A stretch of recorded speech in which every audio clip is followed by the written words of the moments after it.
I do think South Africa has a lot of them. It does have a lot of cults. It does. A lot of them. And it's not a newly emerging problem. It's something that has always been there. Yeah. What's one thing you never told your dad? Ooh. It's crazy finding out like this, but Yeah. if he is going to watch, which he probably will. Yeah. I think I barely recognize him. Mm. I have been reintroduced to a certain version of my dad following his mom's passing, and I don't recognize who that man is. That's all my dad.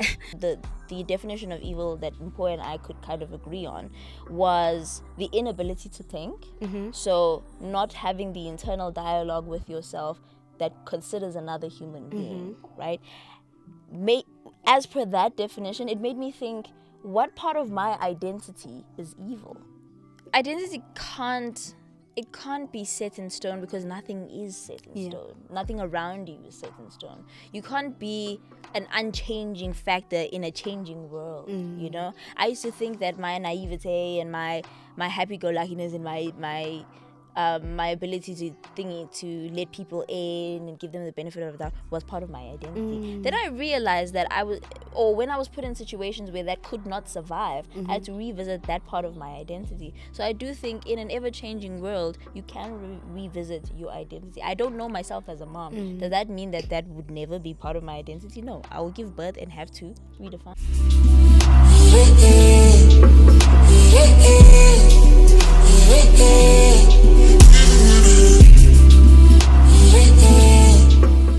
Hi, I'm Caiah, aka I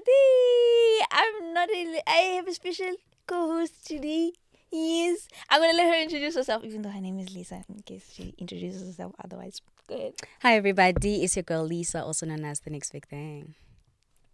I'm a content creator. I'm a struggling YouTuber. And did you say struggling? I'm a struggling girl. YouTuber. No, you're not.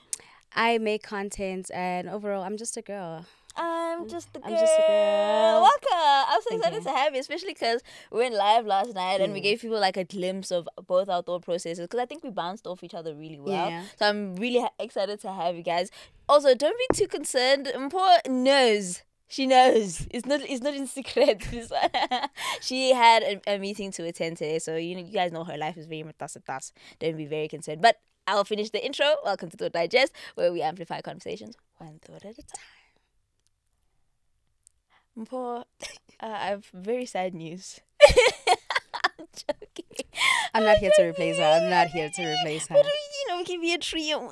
I mean, a quadruple or something. But I do think like our family is gonna grow in years to come.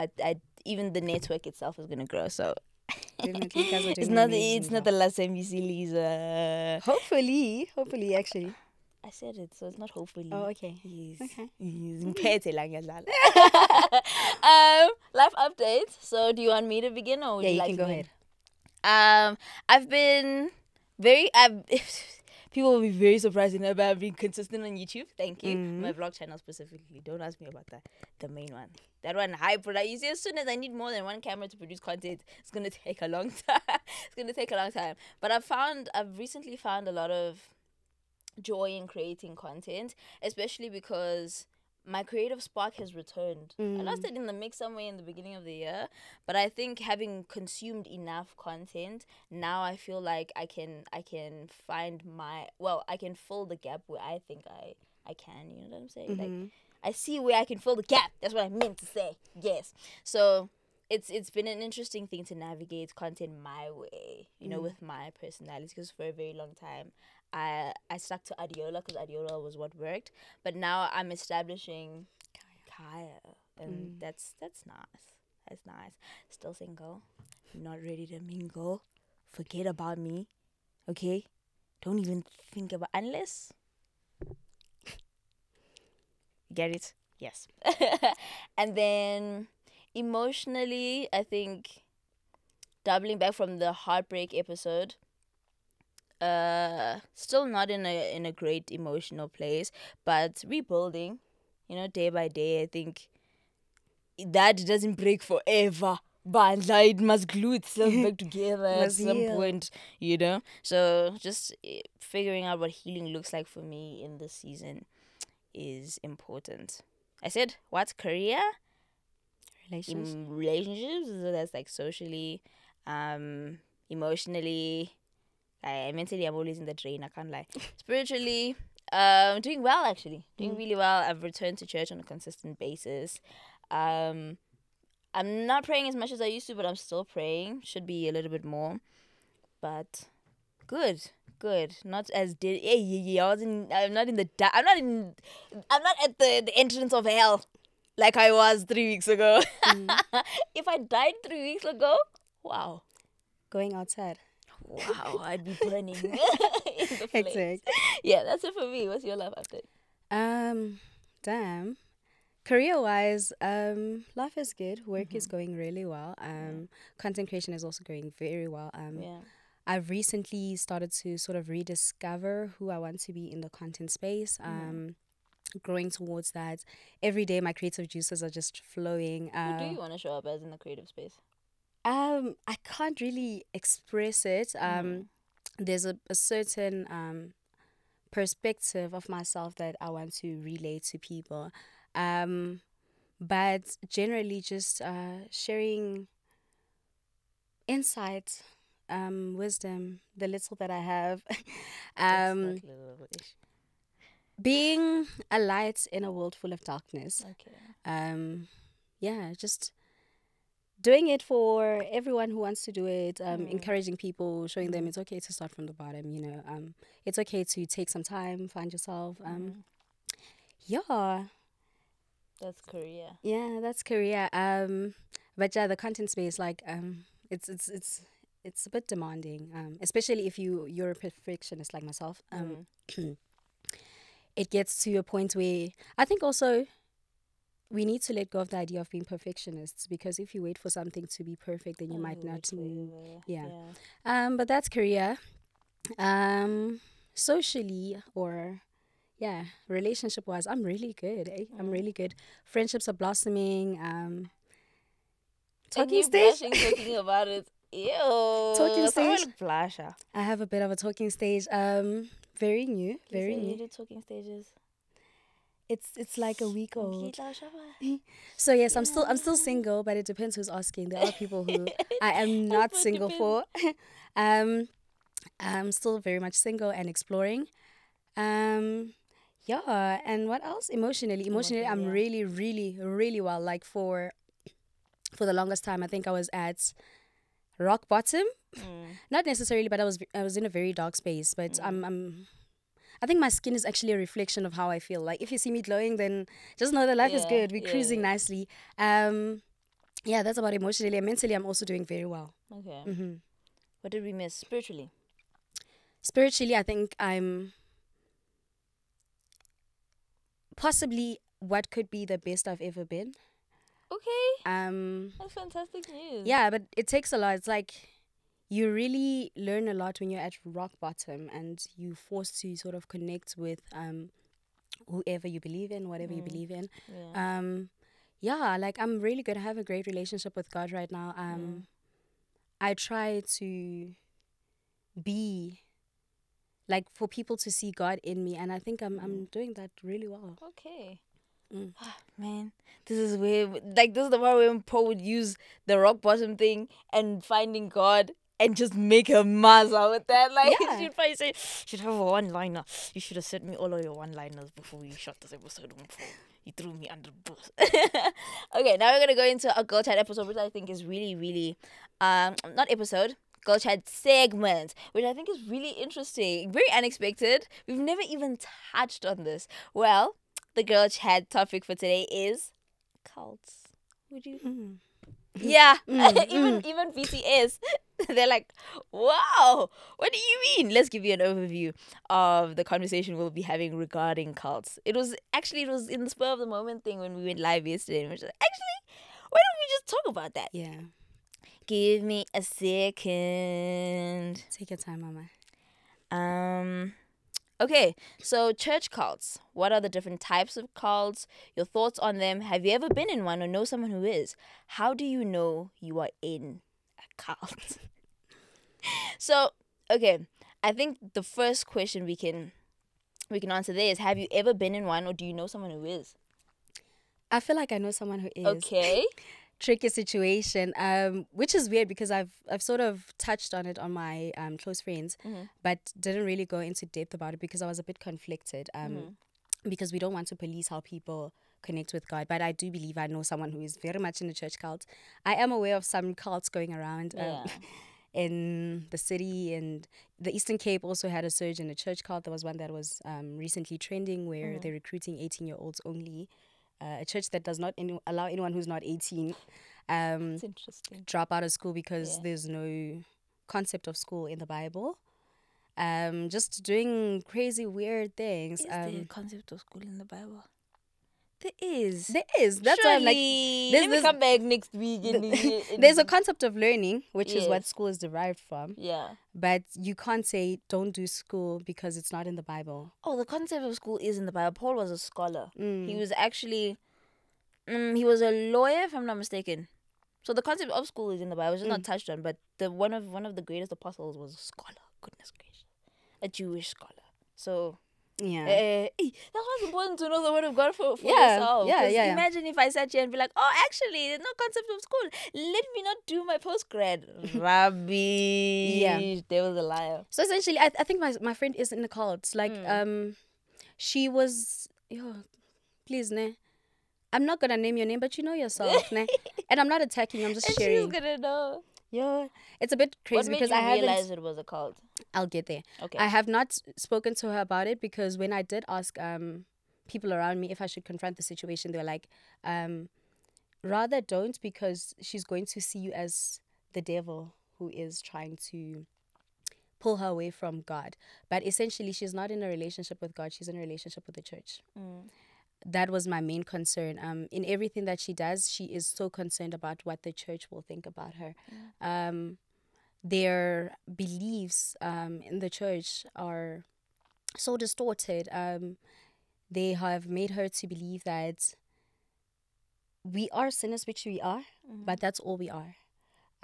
Everything you do is wrong. You should repent every single day.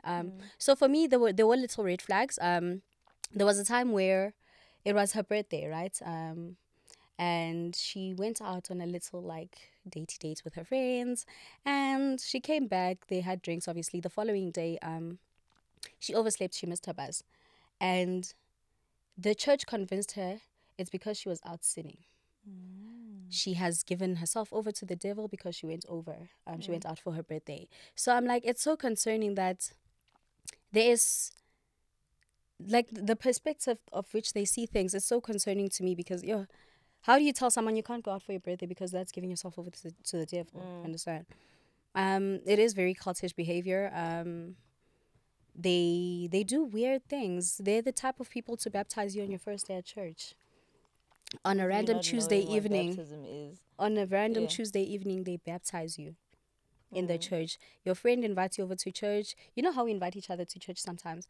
On your first day as Caiah coming to my church, they'll baptize you. The devil is the liar. And we mentioned this again yesterday where we were saying it really does feel, well, according to scripture, it really does feel like it's the last days because there are over 200 denominations of Christianity. People have made so many variations of one belief. So you can imagine what other variations there are outside of Christianity. And what you're mentioning about, like, your friend's story, are the classic elements of a cult. There's control, there's isolation, there is indoctrination, obviously deceit, so you kind of molding a truth to make it seem like the truth. So these four elements are what make cults. That's crazy. You gonna tell her? I wanted to, but like, how do you confront someone who is so convinced that they're living in the saint era? Like, this is like I've experienced that. I'm worried that you have a relationship with the church and not with God. Because what are you doing outside of church? Even I think it's possible for the church to be an authentic church, but then the members engage in cult behavior. Mm-hmm. Or the minister, the head minister, can be a genuine minister, or a genuine leader, but it's the members who then idolize the minister, and then they turn him. Yes, it's the idolizing, because also what happened is if you don't go to church, we don't go to church every week. You try to go to church, or sometimes you just really can't because of circumstances. Yeah. You miss church once, they tell you the devil has entered you.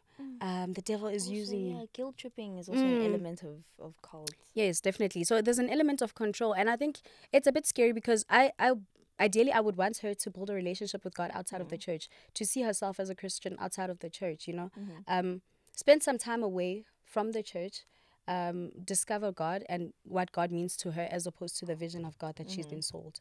Because they found her in a place where she was not really connected to God, so now they've sold her this version of religion, and she thinks it's the best thing since sliced bread. I see. And I think this topic, this girl chat topic, it kind of ties in with our long topic. Maybe we'll make reference to it later. But I do think that it plays on the lack of identity, the lack of knowledge of self, and community and personhood, and all the elements that we're going to discuss later. But I had actually quite a fascination with cults not so long ago, because I was into true crime, and then once you're into true crime, it's a rabbit hole. Yes. You're going down the cult path. You're going down the serial killer path. You're going down the is it called familicide, where people kill their family members? You're going down so many rabbit holes when you start listening to true crime. Don't recommend, guys. Don't do it. So I went down the cult rabbit hole, and I think not everybody, but a lot of people are familiar with the Jonestown massacre, where Jim Jones in the US gathered a number of people.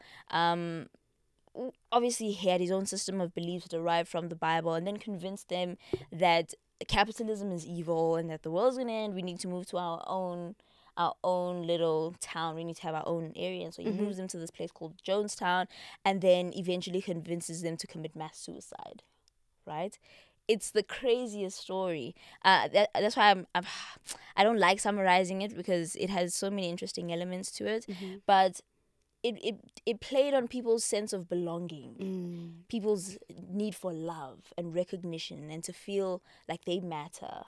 Those are the people who are most prone to being drawn into cults, are those people who need who need to feel those things, who need to feel like they belong, and that they're loved, and that they're heard, and they need sense of hope. being chosen. It's a sense of being chosen, because he was also a very charismatic leader. And what charismatic leaders do is that they make you feel like you're seen. You know, they make you feel like you're so special, especially because they're so well liked by everybody else, that when they give you attention, it's like, now it's my turn to shine. You know what I'm saying? So I even, like, there's this cult on TikTok, I forgot, it poses as a business club or a business house or something, where they're teaching you to get rich in a few days, but they all live in the same house and they have a set of rules, blah blah blah blah. But I do think South Africa has a lot of them. It does have a lot of cults. It does. A lot of them. And it's not a newly emerging problem. It's something that has always been there. Yeah. There is a story, I think it happened in Krugersdorp, similar to the Jim Jones one, but essentially there was a lady who identified as someone who has transformed. She was initially a devil worshipper, and she was saved by the Lord, and she now sells these things to people, in the sense that she's selling the secrets, exposing the devil for who you are. She starts a church. She convinces people that she is ill. She can't leave the house due to whatever cult she was in. They're looking for her, or they're going to find her. They've made her so weak. Essentially starts a church, starts preaching about how people can save themselves, prevents their children from getting into similar situations. It turns into a cult really quick, because she now starts to isolate. I think isolation is the biggest thing. Isolate them from their family members because they're being targeted. She starts a funding project where she made people believe that when she was in the Illuminati, people who were sacrificing children, their children who were saved, so they're being hidden somewhere else. So she's gathering money to to save these Is children. this thing on? Is it on Showmax? Yes. Yes. Is it not Devil's Door? It is. Stop calling me. It's Devil's Door. I think so. Yes. Yes. I also saw. It's so interesting, even though it's in Afrikaans. It's really. It's good. very interesting. Yeah. And classic elements. Mm. Also, I think that charisma is also a really integral part to becoming a cult leader. Yeah. You have to be able to convince people via personality, via storytelling, all of that, because her storytelling was actually convincing. Yeah. And the lack of identity is key to being a cult member. I want to name drop some cults. Go ahead. What do you want to do? I guarantee you can't beat me up. Go ahead. I say this every episode. I guarantee you can't beat me up. I think God the Mother is a cult. Mm-hmm. I haven't really been exposed to God the Mother like that, but I've heard about it. It has those elements of control, deceit, isolation, indoctrination. And I think... What do they do, God the Mother? I forgot. I just know that it's a cult. It's a cult, yeah. I've heard about it. Because every time I scroll over TikTok, I survived. Yeah. And it's like people don't even have to say names, but I'm the comments already know who it is. What's happening there? So, okay, actually, no. Let me do this. Because thank God for technology. Hold on. God the Mother. Are you searching it? Yes. God the Mother. Because I wasn't planning on name dropping, but like, man. I think the first time I was approached by a God the Mother member was last year. They approached you? Yeah, but it was like I was going to campus and I met someone outside and I was like, I can't really talk, but give me whatever you're selling. They gave me a pamphlet and I was like, oh, God the Mother. Threw it away. Because what do you mean, God the Mother? And they sent me an email for Mandela Day. They sent you an email? To say what? I don't know. Please come. I didn't even read. I just saw God the Mother. I said, fire! Fire! The World Mission Society Church of God is the only church that believes in God the Mother. So the church is called the World Mission Society Church of God. Just as it is written in the Bible, she, God the Mother, is inviting everyone to receive the free gift of the water of life. Hey. It has restorationist foundations. Its theologies from the New Covenant. The general pastor is Kim Jong-chol. Is that a Chinese man? Ancient man. Yeah. South Korea. I think it's the selling of the idea that people need to be saved from something. That is so dangerous. Like, yep. Actually, we'll come back. We should be in the comments when this episode is, and then we'll not justify. We'll explain why after having done really thorough research, because this name dropping wasn't part of the plan, but I've done it. Yeah. So I'm going to drop a comment down below about, I'm going to detail like people's red flags, experiences and their red flags, blah, blah, blah. But I think that covers all the talking points. Let me have a look. I think that covers all the talking points for the cult or the girl chat topic. Different types of cults.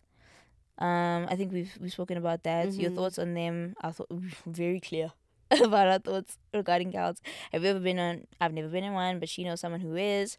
And how do you know you're in a cult? We named the classic elements of a cult: control, isolation, guilt tripping, all of that stuff. Particularly the isolation one, when they stop you from seeing family, or they stop you from going out, or they stop you from living and having free will. If it impacts your free will in a negative way, have a look at the organization you're a part of. That being said, let's move on to our game. So Mpo and I have played this game before. It's called We're Not Really Strangers, but because you guys have never seen Lisa on our channel before, well, on our podcast before, I think it's a great way to get to know her as well, and for her and I to get to know each other. Yeah. Because we've never spent time alone. We've always been social spaces. So I think it's a great opportunity for me to get to know who Lisa really is. Let's do this. Let's do it. If you guys want to play this game with your friends, you just type We're Not Really Strangers on Instagram, no apostrophe, so WERE, Not Really Strangers.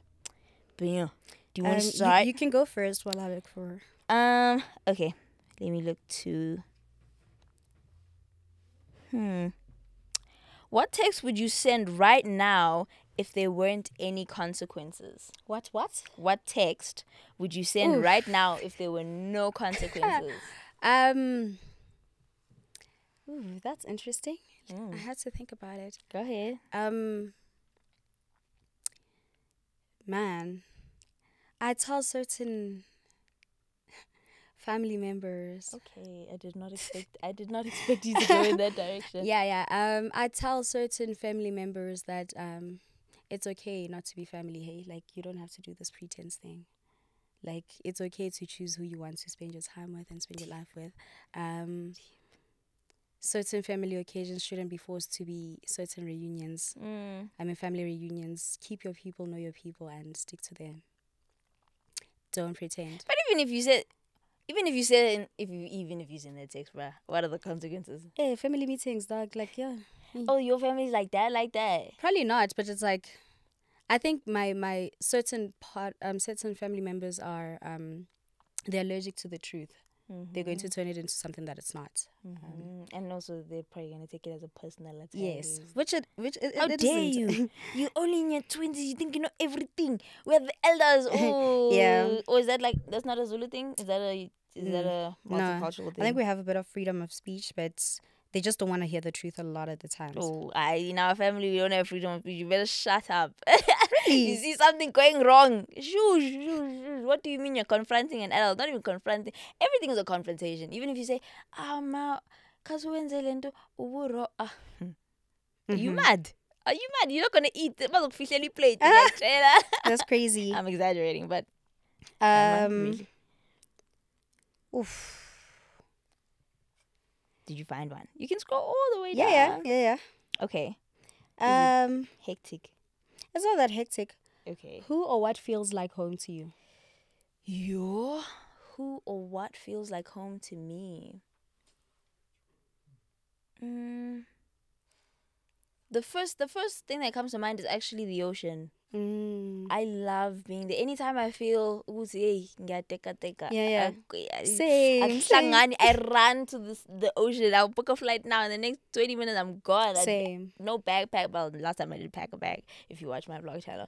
But that's the first thing that comes to mind. And I always say that feels like home. One, because the ocean, the vastness of the ocean always reminds me of God's magnificence. It's very grounding to know that God can create such a massive thing, such a wonderful thing, and then still want me present and still create me because he saw the need for me. So it reminds me of God's greatness, and it makes me really humble and grateful, and it's just calming, you know. Very scary also, I think, mentally. The reason why I haven't been in the ocean for many years, and it's the reason why I don't drive. It's the reason why... Yeah, so it's also the reason why I don't drive is that I'm always on the edge of disappearing intentionally. So if I get behind the wheel on a bad day, you are never gonna see me again. Oh, hectic. You know what I'm saying? If I jump in the ocean on a bad day, you're never gonna see me. I'll just float. Probably die after 2-3 days because my stomach is very fragile. It's probably shrunken in size over the past few years because I don't be eating. Hectic. But like, that's why I don't go in the ocean. But just to be there makes me feel at home. And then the second answer I would say is going actually home. Caiah, yeah. You know, to KZN and to Newcastle. You know, during the holidays, just reuniting with my family, spending Christmas together, catching up and all of that, just being around the people that I grew up with really feels like home. That's nice. Thank you for asking that question. Oh, that made me feel so much better. Thanks, Lisa. You're welcome. I'll send you an invoice for my therapy sessions. Mine is, and I found it. Where is it? Dun, dun, dun, dun. What's one thing you never told your dad? Ooh. There's a lot of things I don't tell my dad, actually. I have a closer relationship with my mom, but should I go deep or should I keep it surface level? Whatever you want to do, girl. Damn, I would love the deep, but whatever you want to do. It's crazy finding out like this, but if he is going to watch, which he probably will. Yeah. What's one thing that I haven't told my dad is I think I barely recognize him. I have been reintroduced to a certain version of my dad following his mom's passing, and I don't recognize who that man is. That's not my dad. I was about to say I'm joking, but I'm not. But I really hope that one day, black men, not just him, get rid of this mindset that therapy is for women, or talking about expressing yourself is a sign of weakness. Heal and go back to who you are, or become a better version of yourself. Don't get comfortable in the dark space. Yeah. So you think grief has changed him? Yes. Yes. It does. And funny enough, we were talking about heartbreak, but we did touch on grief a little bit and how it changes you. It does. Oh, it really does. Whether you want to or not, it does change you. And it's important to reach out. I'm grateful for the circle that I have, because after that episode, a friend of mine sent me a message. She was like, "Oh, we're having this discussion about grief at church, and what God thinks about grief, what." Unprovoked, and it warmed my heart so much, because it's important to reach out to those we know are grieving and try our best to pull them out of the darkness, because once they dwell there, it's going to be very difficult to pull them back out. And grieving is not limited to just like grieving people you've lost, right? You can grieve yourself even. You lose yourself. You lose valuable items. Yeah. I think it's important to be self-aware and understand that you're actually grieving, and not just sweeping your feelings under a rug, essentially. And we do that again. We do that. We do that a lot. Yeah. What? Very well. Yeah. I'm trying not to, but yeah. How else do you survive? I think it feels easier to just act like things didn't happen and convince yourself that it didn't affect you. Or I think a lot of South Africans are prone to substance abuse, because that's what kind of numbs it. We, as a country, we have alcohol problems, guys. We have problems with alcohol. Hey. Okay. Is it my turn? It's your turn. It's my turn to ask you. Let's keep it a bit lighthearted. Okay.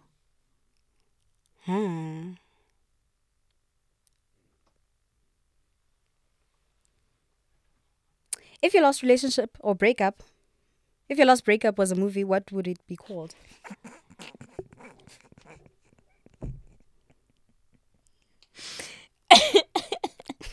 Saw. We watched. What happens in Saw? Damn. Wait, the relationship or the breakup? Both. Hey? Yes. I feel like so is it. Because Saw essentially is this guy, right? He creates these very interesting traps for people where it's inescapable. You'll end up dying. And he watches you suffer through trying to figure the trap out. It's a trap, aka a puzzle. Nobody makes it out alive. What are you guys doing in the jaws? What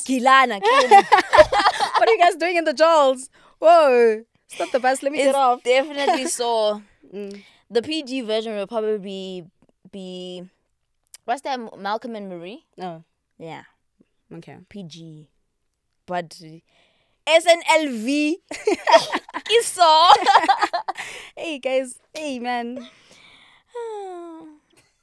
But there were funny parts in Saw, It was, we laughed, we loved, we lived. But in the end, I think we died. In the end, we died. Literally.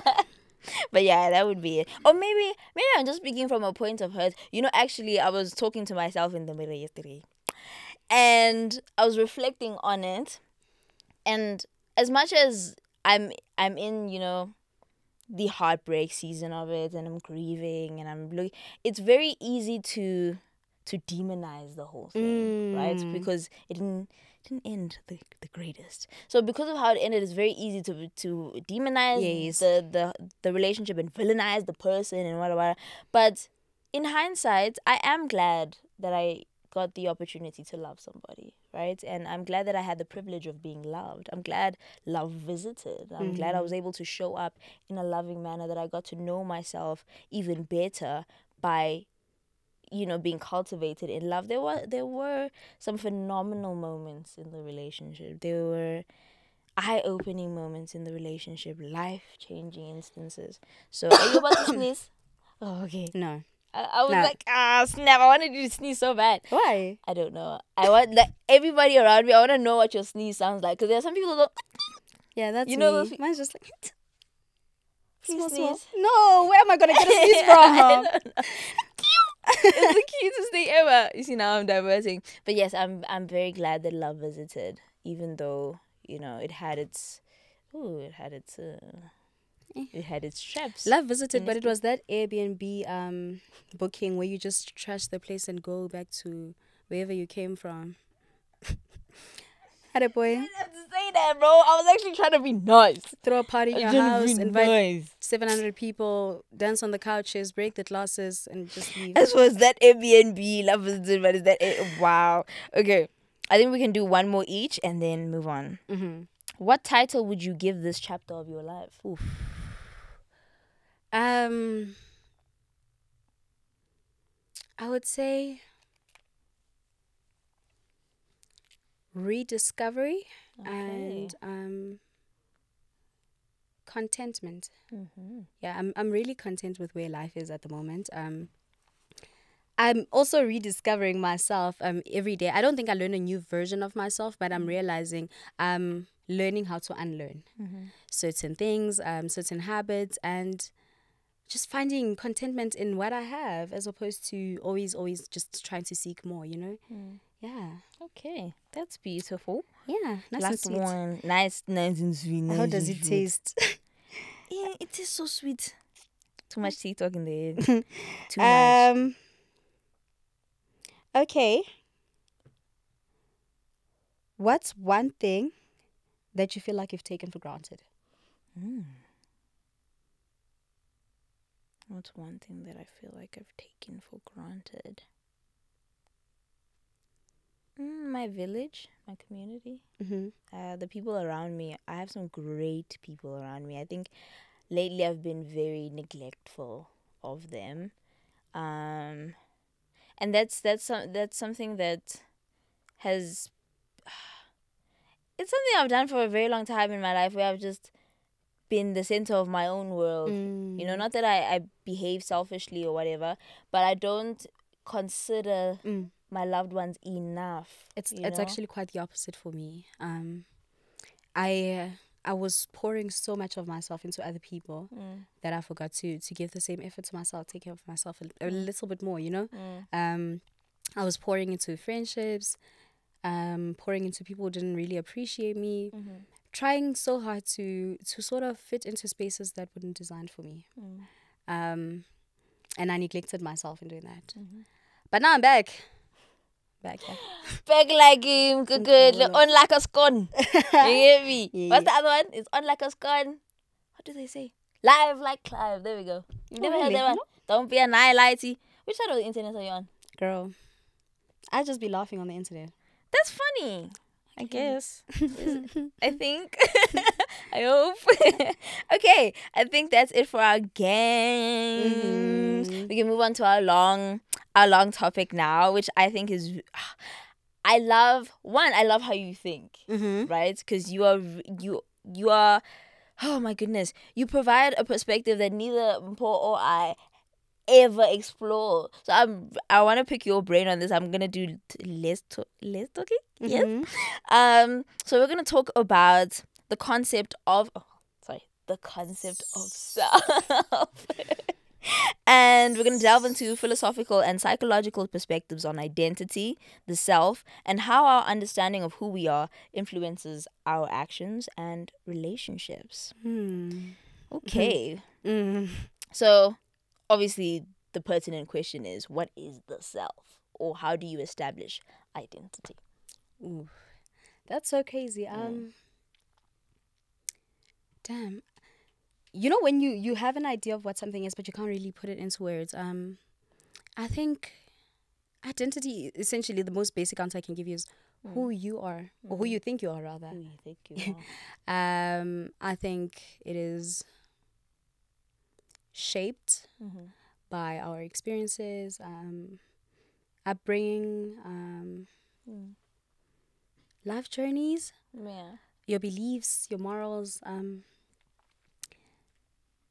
Damn. What do you think self is? I have such a... So I did philosophy for about 2 years. It was my elective. I had such a... I studied such a multifaceted degree. Goodness gracious. I did economics, political science, information systems, and then philosophy as an elective. So we covered the concept of personhood, right? What is a person? What qualifies somebody as a person? Which obviously, you know, at face value, you're like, a person is a person is a person. You know what I'm saying? A human is a human. Yeah. Somebody's breathing. Whatever. No, actually, the philosophical arguments surrounding personhood are very interesting. So I'm going to try to be brief, right? But the general consensus in philosophy about personhood, you consider a person by their moral capacity and also you have a moral consideration for them, right? So they are able to act morally, and also you are able to make moral decisions regarding them. Does that make sense?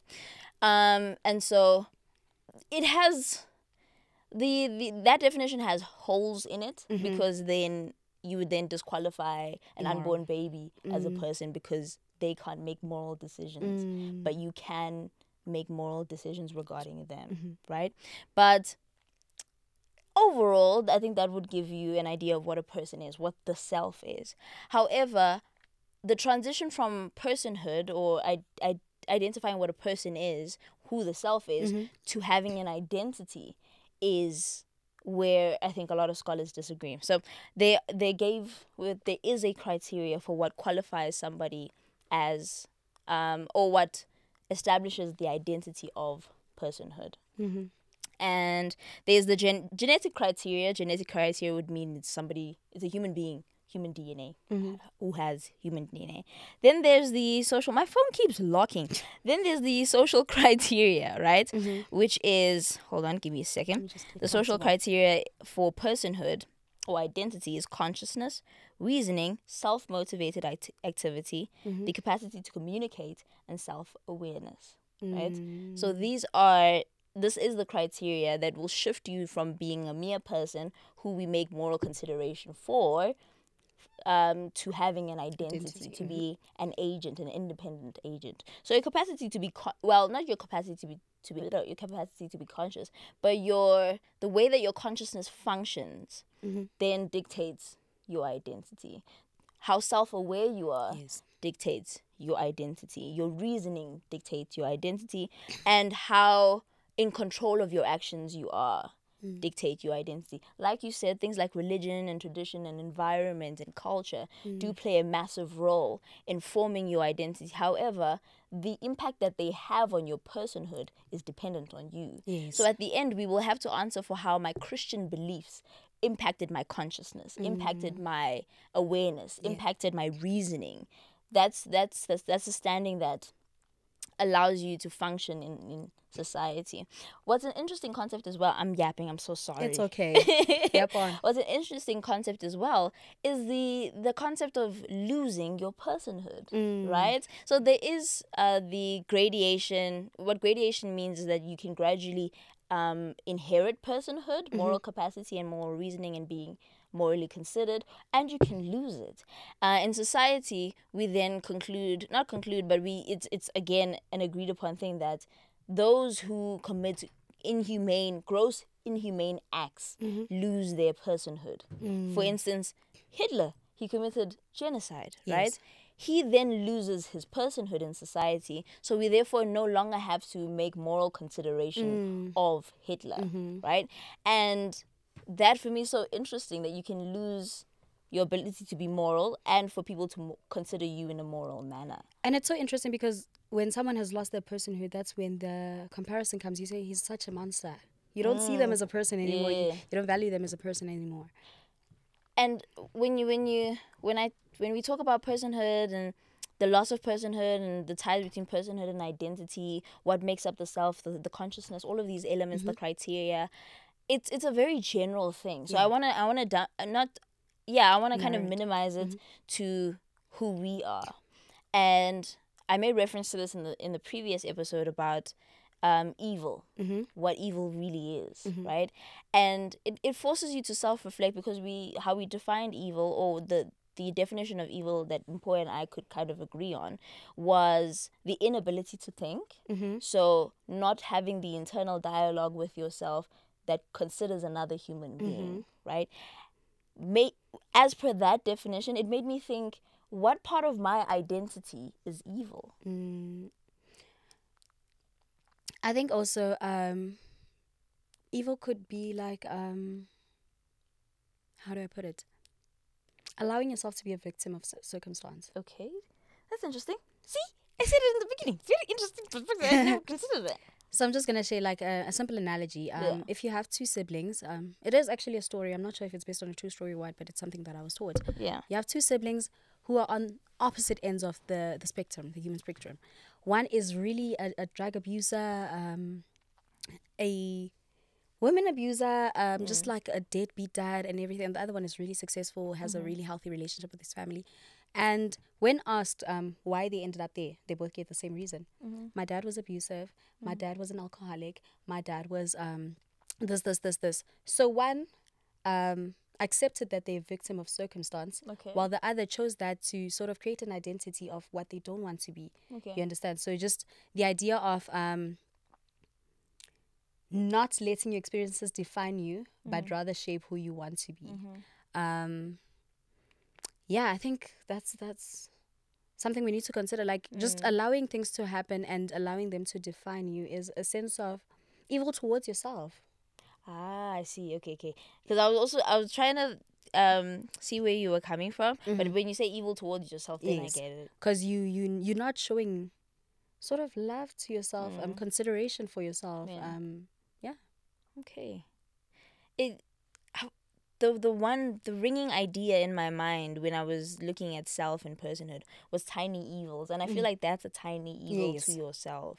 And I know the concept of evil is also very not far, but not so pertinent to the self and identity as one would think. So we can move on to the other prompts before you guys say we're losing it. We're not losing it. How does our understanding of who we are influence our actions in our relationships? Can I answer? Okay.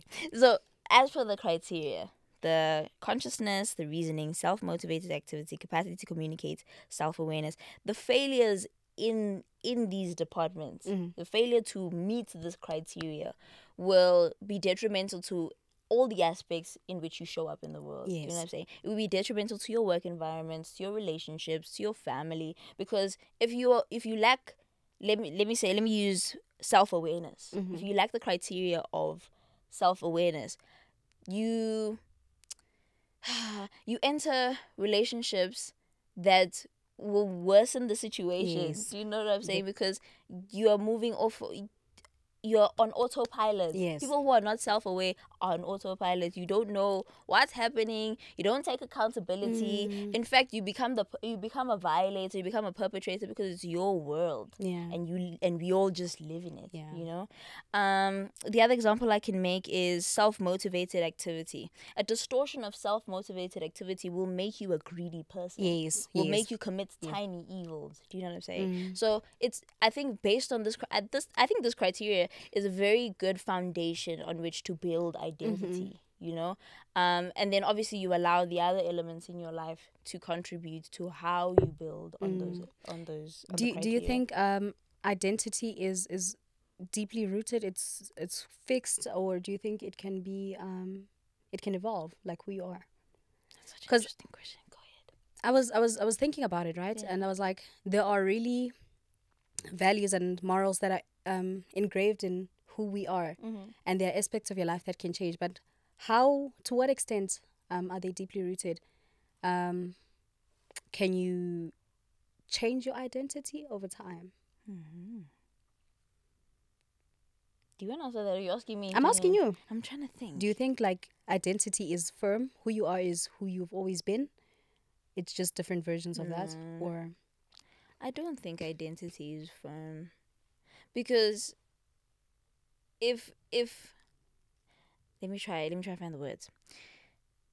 Identity can't be set in stone because nothing is set in stone. Nothing around you is set in stone. You can't be an unchanging factor in a changing world. You know, I used to think that my naivete and my happy-go-luckiness and my ability to let people in and give them the benefit of the doubt was part of my identity. Then I realized that when I was put in situations where that could not survive, I had to revisit that part of my identity. So I do think in an ever-changing world, you can revisit your identity. I don't know myself as a mom. Does that mean that would never be part of my identity? No, I will give birth and have to redefine. I'm so glad you said that because I always felt like my identity was I could dance with the devil, knowing very well I'm dancing with the devil.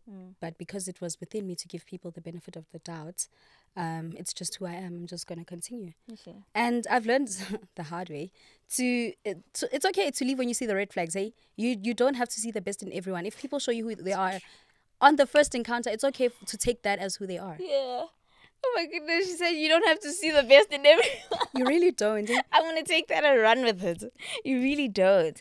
I think also the decisions that you make are an indication of how you think of yourself. Do you know what I'm saying? The partner, I saw it also, I don't remember where I saw it, but they said the partner you choose is an indication of how highly you think of yourself.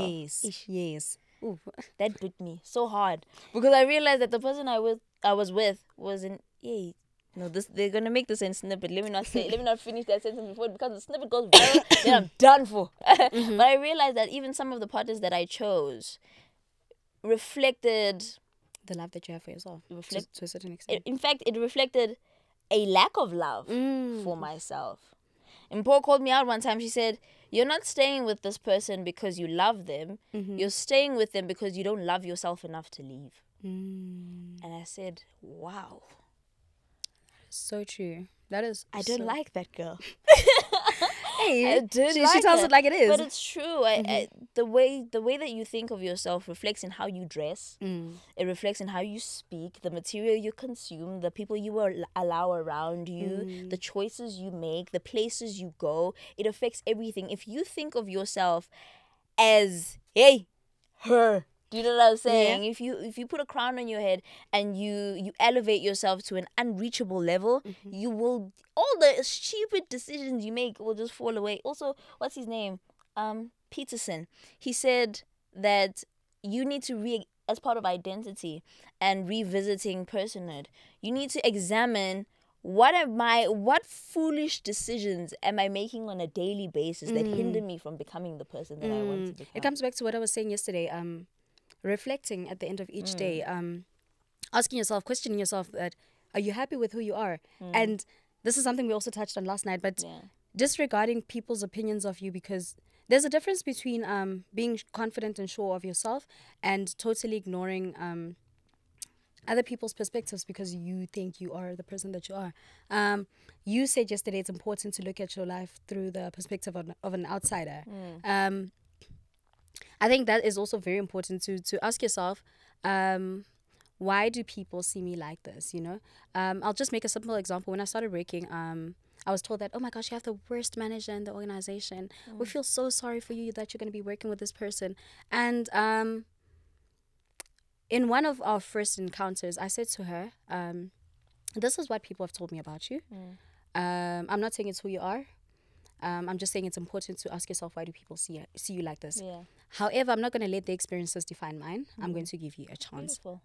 And ever since that day, throughout the organization, people have been saying, oh my gosh, we see a change in her. And I'm like, it's also because she was made aware. She was given something to go think about at home. It was not necessarily to say she's the worst person in the world, but it's like, why do people think like this? How do I then improve my interactions with people so that they don't see me like this? You understand? Because also, there's not caring what people think, and there's also being comfortable with a version of yourself being out there that is not a true reflection of who you are. And if you want to defend what people see you as, and you want to be perceived in a certain way, then you have to change some point. It's not necessarily to change who you are entirely, but yeah. I have a question for you. I have a twofold question, Mm-hmm. right? What parts of your identity have you had to let go of in this season? Mm-hmm. And which parts of your identity do you plan on letting go of? I think one thing I have let go of is overpouring. Oh yes, you Like I mentioned said, that. yes, like I said, investing so much of my time and energy into other people, neglecting myself, not spending enough time with myself, getting to know myself. I've let go of that. Like I'm really sure and confident of who I am now because I spend so much time with myself and constantly I'm doing some introspection.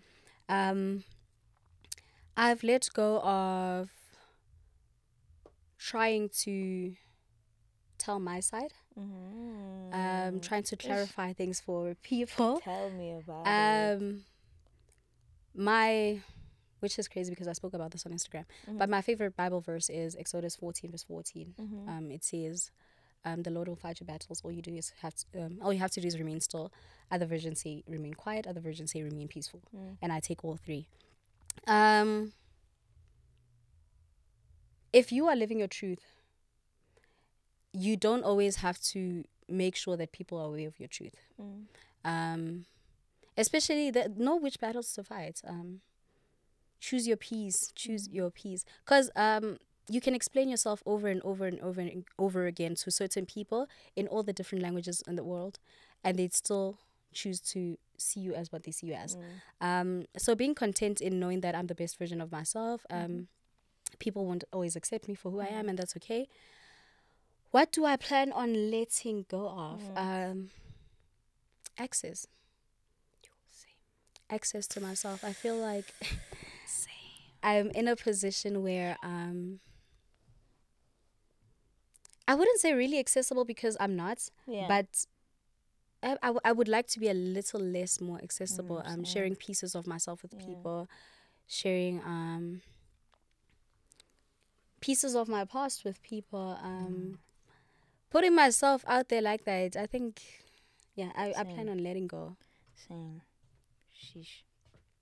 I'm also just thinking, what an important part of identity also is believing what you say about yourself. Because you can say, I'm beautiful, I'm smart. You gotta believe it. Admittedly, I have such a difficult time with affirming. When people look in the mirror and they do their affirmations and say, I can't get through it. I can't get through 3 affirmations without breaking down into tears because I don't, somewhere, and I say this more often than I should, but lately it's felt like I went to bed one night, somebody came, jumbled me up, and forgot to put me back together. Oh, hectic. And so now to look in the mirror and say, I am beautiful. I'm saying it, but I don't believe it. Do you know what I'm saying? You're trying to convince worthy. Yourself. I can't do it. And again, it shows up in so many areas of my life where I'm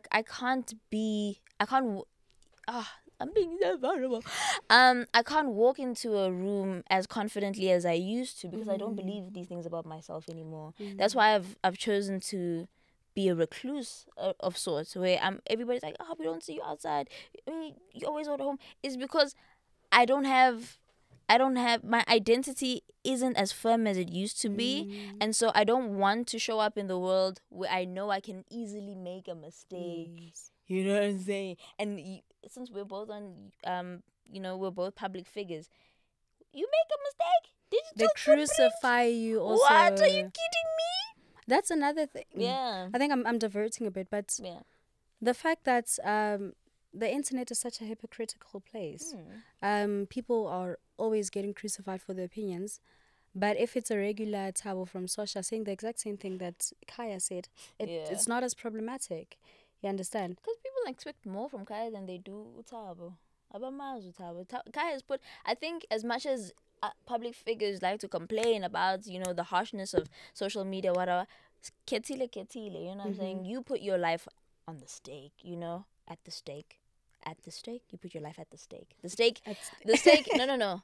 The stake is actually in medieval times when people committed crimes. It was where people were hung. Yeah. So they would release the door, or they open the door beneath the person's feet, and they would just hang. So it was called the stake. I know English, guys. The people at the back were saying at stake. No. I know what I'm saying. I said the. The stake. So when you put your life at the stake is when you're putting it up for crucifixion, you're putting it up for scrutiny, you're putting it up for death, hanging. Thanks. But yes, you choose to do that. You put your life up for scrutiny. And so as much as it's uncomfortable, I know very well that I'm held accountable for what I put out there. And therefore people, because I'm so loud on social media about my belief, and I'm loud about my love and my person and all of these things. By my person, I mean my identity, not Kisingil. Just making sure. People are going to hold us accountable because you should know better, you know? Oh, I have a question. Okay. We were talking about morality, right? And we were also talking about cults and all of these things. Oh, yes, the lack of identity. That's where the cults come in. You don't know yourself. You don't know what you want, who you are, how you want to show up in the world, where you belong, if you matter, if you don't matter. That's how the cults get you. But I want to ask you, what failures in your identity or in your personhood are you not willing to confront at the moment, or are you avoiding confronting? What failures in my personhood? Because girls are not accountable. So here we are. Am I avoiding? I think having to accept my role in certain situations. I tried to convince myself so hard that I was done wrong. I did not play a role in this. I think it's very hard to hold yourself accountable in that regard. But I don't think it's something that I'm avoiding. I don't think there is anything that I'm avoiding. I think I'm at a point in my life right now where nothing is off limits. I'm touching on every aspect of my life, trying to see where I went wrong with certain situations. But I think the hardest to tackle would be looking at my role in situations, what I did to make sure, not to make sure, but to make the situation turn out the way it did. Yeah, what are yours? Yeah, same thing, dude. Really? Same thing. Like, I always feel justified in my actions. Yes. You provoked me. You pushed me that far. You neglected me, so I did this. So I did this. So I did this. Fact of the matter is I did it. You know? And like I mentioned earlier, yes, religion and relationships and love and heartbreak and all of these things impact our identity and the criteria for personhood, the self-awareness, whatever. But you still have to answer for how you respond to these things and how you react. So that's an identity. I mean, that's a failure in my personhood that I've made excuses for. I keep saying, you pushed me. Nah. I shouldn't have locked you out of your phone. What? What? Huh? Just move on. Okay. Hey, awesome. I think we can close off with, we did tackle how our understanding of who we are influences our actions and our relationships. I think we're done. We did it. Okay, we did it. I think we can do affirmations because I think that's a good way to end off the episode talking about self and identity and all of that. Can I read mine? Yes, go ahead. You have them written down? I had to, girl. If you see the note, it's actually from 2021. What? I'm proud of you. I'm so proud of you. 2021 0404. I still say them every day. I'm so proud of you. I need to get into the habit of doing that. Okay. So I have 10 affirmations. I wrote them in 2021. They haven't changed. I probably should change them now that I'm thinking about it, but not so much. So mine are: you're beautiful inside and out. You were born to be eminent. God's plan, God's timing, trust Him. Shine like the star you are and carry your light everywhere you go. If it misses you, it was probably not meant for you. Make today better than yesterday. You deserve the best of everything. Never settle for second place. You're precious, know your value and know your worth. And lastly, you're the next big thing. Shine on. Damn it. I like the last one. Lastly, you're the next big thing. I think maybe you can amend that. Because next means that it's coming. You know what I'm saying? Mm-hmm. So make it pertinent to the present. Big thing. Make it, Biggest in the world. There we go. There we go. She's changing. But that would mean you have to change your handle. No. No. But I do think because you wrote it in 2021, that last part needs to change because next means it's coming. I think for me it's going to change eventually. Like people, I always get that question surprisingly that when is it becoming a big thing? I think for me when I feel accomplished. Okay. When you feel accomplished. That's great. That's also like actually a flaw in my identity. Perfectionism. I see my accomplishments as a means to an end. Oh, that's actually something I need to confront. See my accomplishments as a means to an end. On to the next. It's always done.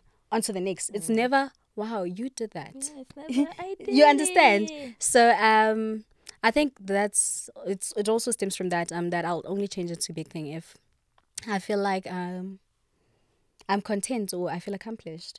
But very soon. Watch out. That sounds like a hamster wheel, bruh. No. When are you gonna feel? Just watch the space. Okay. Just watch. I think I'm gonna get too comfortable if I change it to big thing. Okay. As long as you say so. I think I'm gonna steal some of your affirmations. I will come back and repeat them on camera when I'm well enough mentally to believe any of those affirmations about myself. But thank you for sharing your affirmations. Thank you for being on Third Digest. How did you find it? Ooh, I was nervous as hell. Really? I was. Why? I don't know. I wasn't asking you anything about your personality. I know. What made you nervous? I don't know. I make you nervous. I make you shy. You do. You like me. So what are we? You little So what are we? What are we already? What are we? 1 hour conversation. What are we? Scary, Lisa. But thank you for having me. Thank you for I coming. thoroughly You're enjoyed awesome. this. You're awesome. And again, your thought process did not disappoint me. I was, Really? yeah. What the heck? What are you? Turn the cameras on. Jokes. I know gay. Sometimes.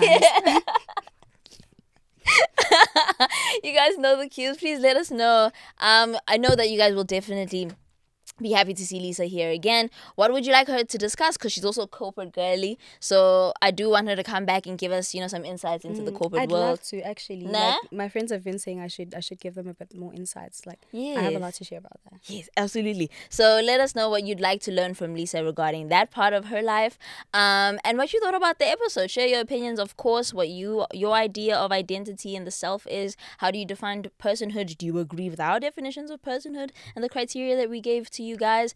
I think that's about it. You know your cues. Like, memberships. How could I forget? She's also going to be with me on the memberships. We're still going to keep talking, but it's going to be way more chill on that side. Again, there are 2 options for support on our channel. The 19 Rand option is just to say thank you. We love you. You're doing great. And then the other option, which is about 140 Rand, is the memberships where you see BTS content. You see the conversation that we're about to have. It's actually a really lighthearted one, like the TV shows and the movies that we relate to most, right? That's the memberships topic. So if you want to watch that, you'll pay the 140 Rand fee. I think that's about it. Where can we catch you, Lisa? Next big thing on Instagram. Next big thing on TikTok. I'm not on Twitter. That is such a dark space. Next big you thing said that with so much attitude. Like, that's a lot of attitude. Next big thing on YouTube. Yeah, that's about it. Okay, awesome. And if you're brave enough, you can DM me to find me on WhatsApp. Psych. It's just a joke. And they will take the